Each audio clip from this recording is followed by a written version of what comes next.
Question number 1. మానవాభివృద్ధి ప్రాథమిక సూచికలు ఏమిటి?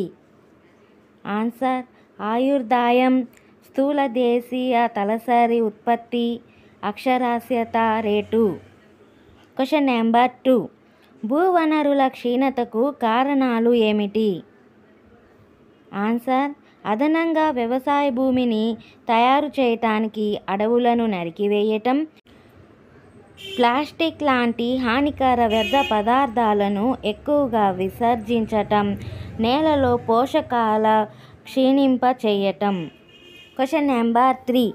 UNDP నిర్మిత సూచి ఏ అంశంపై ఆధారపడి ఉంటుంది?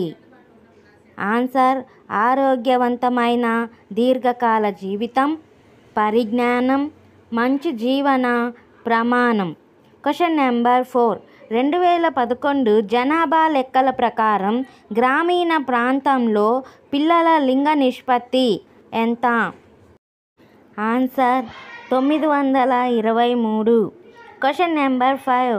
2006 నుండి 2017 మధ్యకాలంలో వ్యవసాయ రంగంలో శ్రామికుల వృద్ధి రేటు ఏ విధంగా ఉంది? ఆన్సర్: రుణాత్మకం. Question number 6. రాజ్యాంగంలోని ఏ ఆర్టికల్ పన్నుల విధింపు మరియు వసూలు అంశాలను తెలియజేస్తున్నాయి? Answer: article 268, article 300. Question number 7. రాబోయే సంవత్సరంలో చేసే వ్యయాలు రాబడులకు సమానమైతే దాన్ని ఏ బడ్జెట్ అంటారు?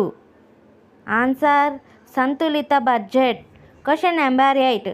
కోశ విధానం సార్థక డిమాండ్ను పెంచి ప్రైవేట్ పెట్టుబడిని ప్రేరేపించి సార్థక డిమాండ్లో స్థిరత్వాన్ని కల్పించాలని చెప్పింది ఎవరు? Answer: Keynes. Question number 9.